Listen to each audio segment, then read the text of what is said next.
One of the most highly anticipated shows I can ever remember dropped its first 2 episodes today, and I think I speak for everyone when I say we're very excited. There won't be any spoilers to worry about in this breakdown because there's not source material to spoil from.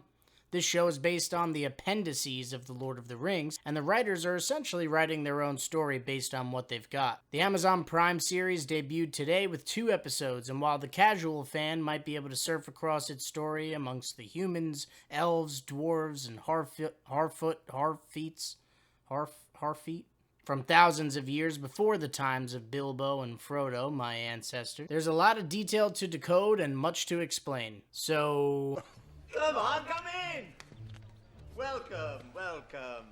Let's go on and get started, shall we? Episode 1 is titled A Shadow of the Past, named after the tales of me and my ex-girlfriend. Let's start with the opening, in which a child, Galadriel, watches fellow elf children destroy the paper boat she's floating in a stream. This is a field outside of Valinor, and Valinor is the home of the elves. It's like a Garden of Eden type place. So after one of the bully kids destroys her boat, her brother comes over. Her brother's name is Finrod. And Finrod comes over and tries to calm her down after she nearly beats the crap out of one of these kids, and basically tells her how important it is to know the difference between light and dark, and not to be confused between the two. And she makes a great observation. She notes that sometimes the light reflects off the water, and following it can lead into the depths. How is she supposed to be able to tell the difference when good and evil seem confusing?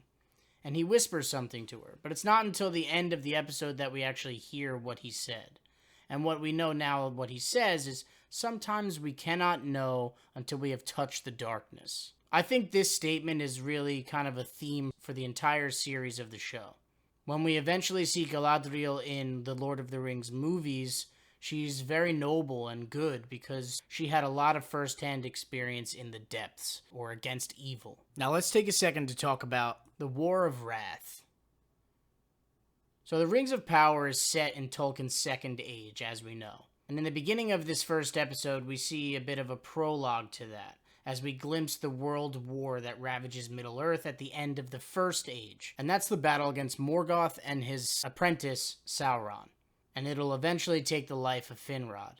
It's also a conflict that found the human beings of the Southland on the wrong side. They joined the forces of evil, and that's why we still see them living in despair and squalor and being watched by these sylvan elves. Eventually, Morgoth and Sauron are defeated and vanish, seemingly dead. But nobody knows for sure, and that's where we pick up with an adult Galadriel.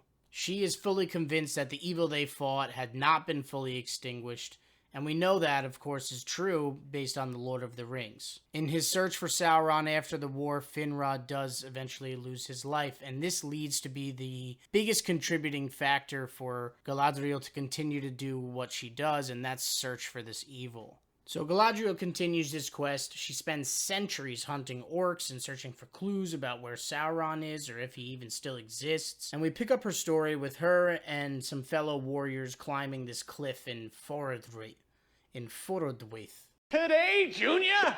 The northernmost pole of Middle-earth. And there we can see that there's been some dark magic that was practiced. Galadriel finds a sigil of Sauron that she also recognizes as the mark of a sorcerer left on her brother's corpse. So to her, this is proof that Sauron still exists and is still out there. There's one key line from the scene that's important to remember for later, and she says, "This place is so evil, our torches give off no warmth."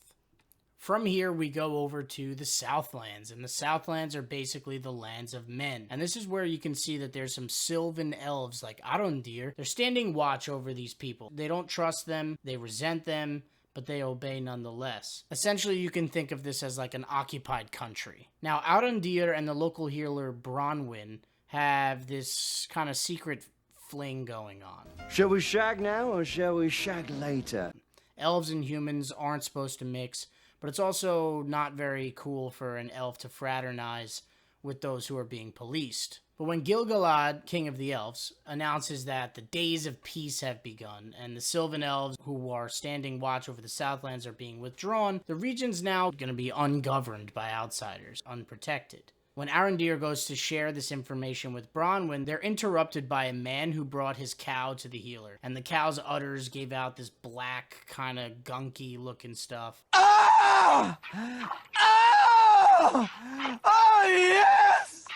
Yes! The guy says she wandered east a few days ago, and Arondir wants to know how far. So after Arondir and Bronwyn depart to go look for the source of this weird cow milk gunk stuff, then we see a scene of her son Theo taking a friend into a barn to show him some hidden treasure he found. And it appears to be some kind of sword. Whatever it is, it's broken and it's sharp. But what's important is that it also bears the same glowing insignia that Galadriel found in the first scene and on her brother's body. Alright, let me just get up, and now let's go travel over to the Rhovanion. Stupid fat hobbit. Here we see and meet the humble Harfoot, or Harfeet. I'm sticking with Harfeet. They're nomadic precursors, or ancestors, to hobbits, and hobbits, of course, are my ancestors. Momo Baggins, Bilbo Baggins, Frodo Baggins, and the rest of them. Now, you see two hunters discuss the Harfoot. And while one claims they are devious, dangerous creatures, we really then go and see that they're actually harmless. They're playful. They're just little garden gnome type people. Particularly Nori Brandyfoot and her friend Poppy Proudfellow. Two cheerful and surprisingly responsible younglings who are all too aware of the dangers that are in the world. Specifically Poppy, who plays a little bit of the I told you so friend, and Nori, who's more of the adventurer. So their leader Sadok finds it strange that two hunters are wandering the wilds this late in the season. He sees many other peculiar incidents in this natural world that suggest something is not right in Middle-earth. He looks to the sky often. He's very attuned to finding signs in nature long before even elves or humans arrived on Middle-earth. I like what the showrunners did with the Harfeet. I think they're a pretty cool little group of people. I like how they kind of went into hiding, and then as soon as the hunters were gone, an entire village sprouted out of the woods. It was pretty cool. I'm eager to see where their storyline goes. Of course, Nori and Poppy seem to be associated strongly with the Stranger, who we'll touch on. I definitely have high hopes with the Harfeet. I think they'll be a pretty cool aspect of the show. Now, one of the coolest parts of this episode, in my opinion, so Galadriel, as reward for her service, was given access to go back to Valinor, and that's what they call the last journey of the elves, right? So they finished their work here in Middle-earth, and they go back to Valinor, paradise, Eden, heaven, essentially. So she had some second thoughts as to whether or not she wanted to leave. She spoke with Elrond, and ultimately, while accompanying her fellow elves to this eternal reward in the Undying Lands, she has a crisis of conscience. And this glow of immortality rises in the sky, and her boatmates begin to spontaneously sing like a heavenly host. She remembers her brother's words. How does one tell the difference between right and wrong? Sometimes we cannot know until we have touched the darkness. So she leaps overboard into the ocean, and the glow of Valinor fades, and she is left adrift. And an interesting scene that follows that is that you can see Gil-galad explaining to Elrond why he wanted to send Galadriel away. He says she might have inadvertently kept alive the very evil she sought to defeat. Galadriel sails to the sunset. You and I must now look to the new sunrise. He introduces Elrond to another elf, Celebrimbor, the greatest of their smiths. And Gil-galad tells him he's about to begin a new project that he wants Elrond to assist him with. Eventually in episode 2, we'll learn the full details of Celebrimbor's plan, and it's basically about making a forge, a very large tower that's capable of transforming Middle-earth. Now, we know, of course, that Celebrimbor will not only forge the One Ring, but also all the other rings that Sauron will one day give to the leaders of Middle-earth's various kingdoms in order to control them. There's 19 rings in all. 3 to the elves, 7 to the dwarves, 9 to mankind, and 1 ring, of course, to rule them all.